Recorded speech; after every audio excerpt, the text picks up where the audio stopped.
අයිබෝන් යාළුවනේ කාලයකට පස්සේ අද අපි ඔයාලා අලුත් සංචාරක ගමනාන්තයකට එකගෙන යන්න තමයි මේ ලෑස්ති වෙන්නේ. අද අපි ඔයාලා එකගෙන යන්න හදන්නේ හසලක රත්නෑල්ල, කළුවා වැටුණු ඇල්ල සහ ගිරාඳුරු කෝට්ටේ ප්‍රදේශයේ රත්කින්ද උල්හිටිය ජලාශය සහ ඒ අවට ප්‍රදේශයේ සංචාරයක් සඳහා අපි උදේම අපේ ගමන පිටත් වුණා. ඒ වගේම අපි කුරුණෑගල, ගලේවිල, දඹුල්ල, ඇලහැර, ලග්ගල, විල්ගමුව, ගිරාඳුරු කෝට්ටේ හරහා හසලකට ඇවිල්ලා තමයි අපි රත්නෑල්ල බලන්න යන්න ලෑස්ති වෙන්නේ. ඒ වගේම මේ ආවට එද්දී අපිට ලස්සන ලොකේෂන් කීපයක් හම්බ වෙනවා. ඒවයිත් විඳගෙන තමයි අපි රත්නෑල්ල කරා ගමන් කරන්න ලෑස්ති වුණේ.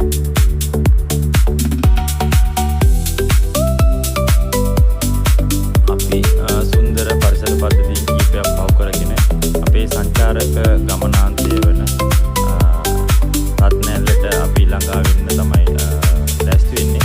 අපි රත්නෑල්ලට පෙර අපිට මුලින්ම හම්බුනේ කළුවා වැටුණු ඇල්ල. ඉතාමත්ම දැකුම් කළු ඇල්ලක්. නමුත් මේ දවස්වල මහියංගනේ ප්‍රදේශයේ පවතින දැඩි කාලගුණයත් එක්ක ඇල්ලේ ජලය ප්‍රමාණය ටිකක් අඩුයි. නමුත් ඇත්තටම ඉතාමත් දර්ශනීය මනස්කාන්ත තිය ඇල්ලක්.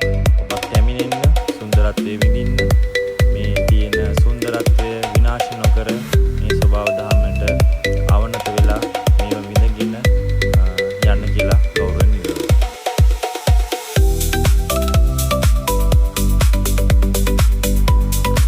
ඒ වගේම මේ සාමාන්‍යයෙන් ජූනි, ජූලි, අගෝස්තු කියන්නේ සාමාන්‍යයෙන් ඉතාමත්ම දැඩි වියලි කාලගුණයක් පවතින කාලවකවානුවක් විශේෂයෙන් හසලක මහියංගන ප්‍රදේශවල. ඒ හින්දා මතක් වෙලා ඔබත් පැමිණෙන විට ජලය රැගෙන ඉන්න. ඒක ඉතාමත්ම වටිනවා ඔබ සියලු දෙනාට. මහියංගනේට ඇවිල්ලා මහියංගනේ හසලකට ඇවිල්ලා හසලක ඉඳලා කිලෝමීටර් 4ක් වගේ තමයි රත්නෑල්ලට තියෙන්නේ. රත්නෑල්ලට මුලින් තමයි අපිට කළුවා වැටුණු ඇල්ල හම්බ වෙන්නේ. කළුවා වැටුණු ඇල්ලට ඇවිල්ලා ඒක නරඹලා ඉන් අනතුරුව අපි පිටත් වුණේ රත්නෑල්ල බලන්න.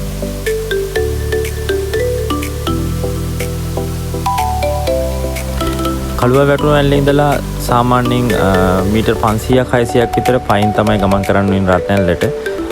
ඉතාමත් ලස්සන පරිසර පද්ධතියක් විඳගෙන අපිට රත්නෑල්ලට ළඟා වෙන්න පුළුවන්.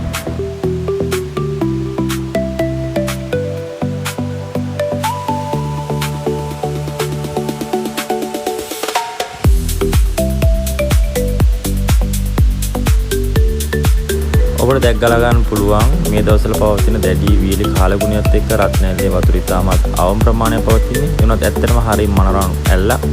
ඇල්ලේ වතුර අඩු හින්දා අපිට ඇල්ලේ ඉහළ මාලය කරා පහසුවෙන් ගමන් කරන්න පුළුවන්. නමුත් වස්තුර වැඩි අවස්ථාවලදී ඒ වගේ අවදානමක් ගන්න හදන්න එපා කිසිම විටක ඔබ.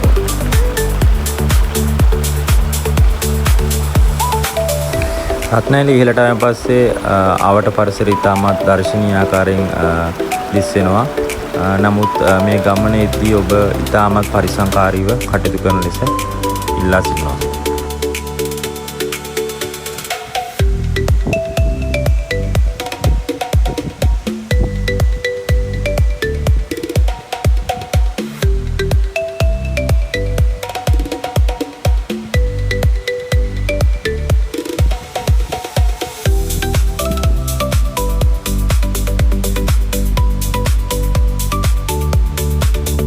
රත්නෑල්ලට සමුදීලා අපි අපගේ අද දවසේ නවාතැන්පල උල්හිටිය රත්කින්ද ජලාශය කරා තමයි අපි ගමන් කරමින් මේ ඉන්නේ.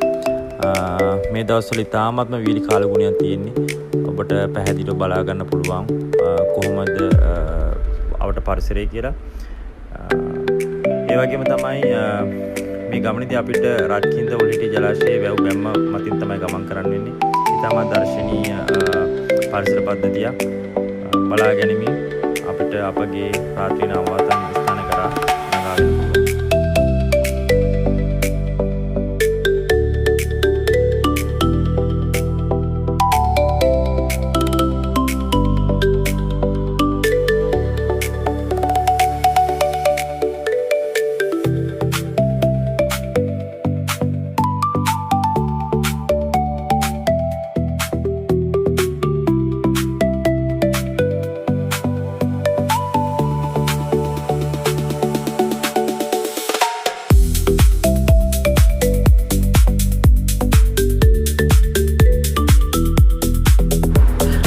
පිටියට පැමිණෙද්දී ඉතාමත් මනස්කාන්ත දර්ශනයක් අපගින් එතු ගැටුණා.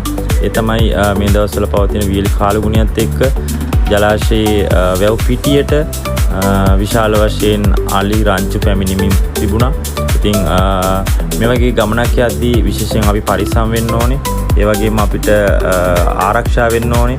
මේ දන්න කෙනෙක්ගෙන් තොරතුරු අරගෙන මේ වගේ ගමනක් යන්න.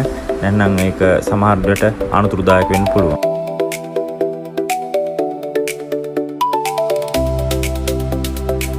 මේ වගේ ගමන්වල තියෙන තව දෙයක් තමයි අපි හිතනට වඩා සමහරලාට නොහිතන දේවල් ලැබෙන්න පුළුවන්.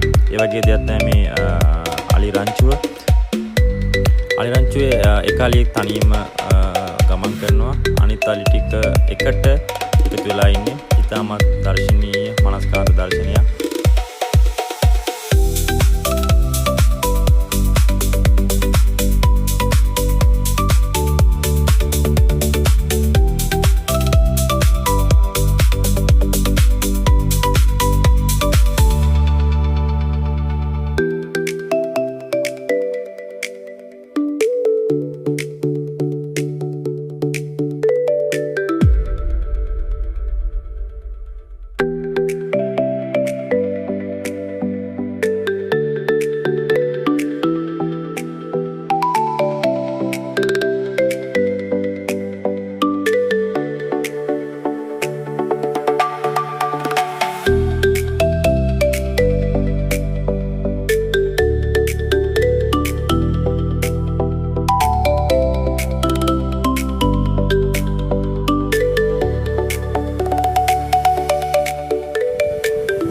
අලි රංචුවට සමුදීලා අපි අපේ නවාතැන්පල කරා හිමින් පිය නැගුවා. හෙට උදෑසන අලුත් වීඩියෝ කීපයක් එක්ක නැවතත් ඔබ හමු වෙන්න බලාපොරොත්තු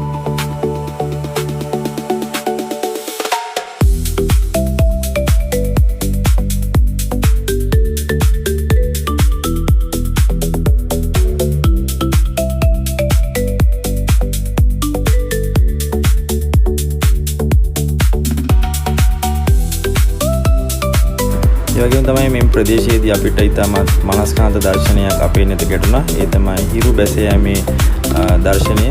ඉතාමත් මනස්කාන්ත දර්ශනයක්.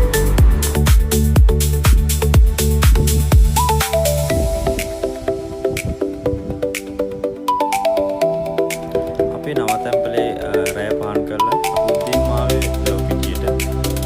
ඒ පාන්දර හිරු නැගීමේ ඒ දර්ශනය ලබා ගන්න ඕන නිසා ඉතාමත්ම අලංකාර නිහඬ නිස්කලංක පරිසරයක් උදේ කාලේ මේ වගේ තැනකට එද්දී විශේෂයෙන් සැලකිලිමත් වෙන්න ඕන අලි ගැන.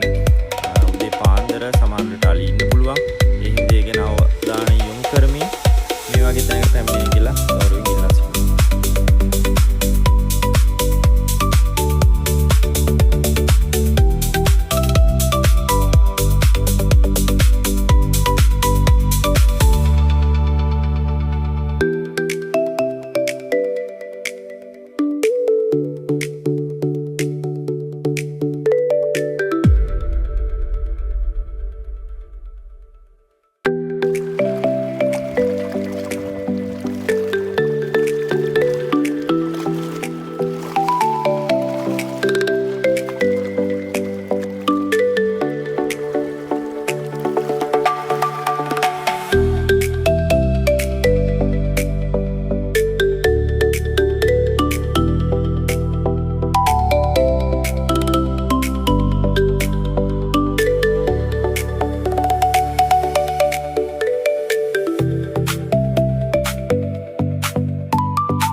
පවතින දැඩි වියලි කාලගුණයත් එක්ක සතා සිව්පාවුන් නිතරම වැව් පිටිය අපිට දැක ගන්න පුළුවන්. ඒ හින්දා ඔබ මේ වගේ ගමනක් පැමිණෙද්දී ඒ ගැන සීකල්පනාවෙන් කටයුතු කරන්න. ඒක සියලු දෙනාටම හොඳයි.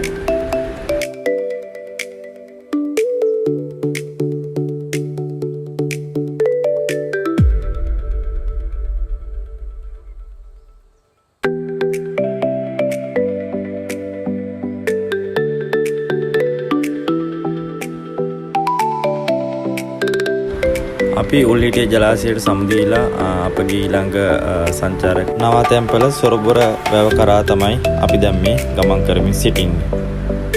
උල්හිටියේ ඉඳලා මහියංගනේ පදිතලා පාරට ඇවිල්ලා මහියංගනේ දක්වා අපි මේ පාරේ ගමන් කරලා තමයි සොරබොරට ළඟා වෙන්නේ. ඉතාමත් මනස්කාන්ත දර්ශනයක් අපි ඉදිරියේ තියෙන්නේ. දුම්බර කඳු වැටිය, නිල්වන් අහස, ඒ වගේම අවට පරිසරය. දැන් අපි මේ ළඟා වෙලා තියෙන්නේ සොරබොර ජලාශයට.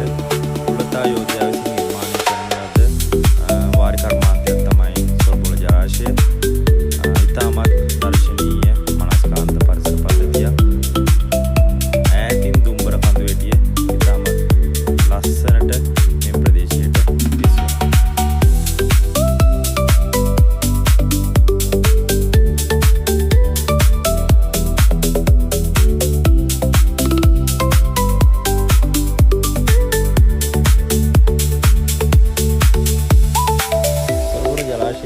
ගමන් කරද්දී නැවතත් අපේ ඇහැ ගැටුනේ තනි අලියෙකුට.